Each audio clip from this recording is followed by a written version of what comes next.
कृष्ण और हनुमान दुनिया के सबसे बड़े डिप्लोमेट। जयशंकर ने भारत को क्यों बताया आज का पांडव। पाकिस्तान को लेकर जयशंकर ने दिया बड़ा बयान। दुनिया का सबसे बड़ा डिप्लोमेट या रणनीतिकार कौन है? इस सवाल का जवाब सोचते सोचते आप भी परेशान हो जाएंगे, लेकिन कुछ मामलों को लेकर भारत की राय बिल्कुल साफ है। यही वजह है कि भारत के विदेश मंत्री एस जयशंकर खुलकर महाभारत और रामायण की वकालत कर रहे हैं और इसी के बहाने अपने दुश्मनों को बता रहे हैं कि वक्त रहते समझ जाओ, वरना भारत अपने विरोधियों को सबक सिखाना जानता है। स्ट्रेटेजिक पेशेंस का सबसे अच्छा उदाहरण जो है वो कृष्ण भगवान जिस तरीके से उन्होंने शिशुपाल को हैंडल किया कि 100 बार उन्होंने क्षमा किया, 100 बार। उसके बाद पड़ोसी मुल्क पाकिस्तान इस बात को कान खोलकर सुन ले। विदेश मंत्री कृष्ण के धैर्य की तुलना भारत से करते हुए समझा रहे हैं कि हमारे धैर्य को हमारी कमजोरी समझने की गलती ना करें, वरना जैसे शिशुपाल को कृष्ण ने 100 बार माफ करके सबक सिखाया था, वैसे ही भारत पाकिस्तान को धूल चटा देगा। विदेश मंत्री पुणे में अपनी किताब strategies for an uncertain world के मराठी संस्करण भारत मार्ग के विमोचन के मौके पर संबोधित कर रहे थे।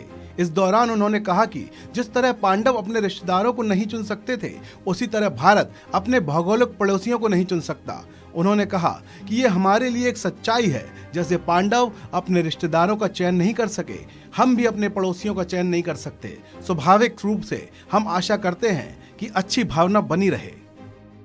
I think Devendra ji said, like Pandavas could not choose the relatives, we also cannot choose our neighbors.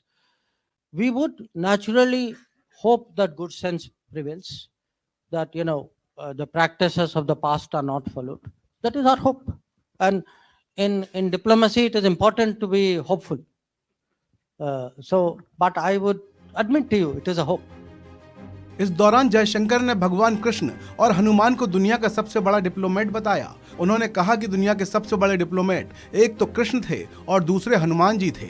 उन्होंने कहा, बहुत सीरियस उत्तर दे रहा हूं मैं कि अगर आप उनको कूटनीति से देखें तो पाएंगे कि वो किस स्थिति में थे और उन्हें कौन सा मिशन दिया गया था, किस तरीके से उन्होंने हैंडल किया था। मैं कहूँगा सबसे बड़े डिप्लोमेट एक श्री कृष्ण थे, एक हनुमान जी थे। सीरियस उत्तर दे रहा हूं मैं कि अगर आप उनको कूटनीति के परिप्रेक्ष्य से देखें कि किस सिचुएशन में थे, उनको मिशन क्या दिया गया था, किस तरीके से उन्होंने हैंडल किया था। और हनुमान जी ने तो माने उसके साथ इतना इंटेलिजेंस भी और मिशन के आगे भी बढ़ गए थे। उन्होंने सीता को वो कांटेक्ट भी किया था, पूरी लंका की खबर ली, लंका को जला भी दिया। उसके बाद माने कैसे डिप्लोमेट,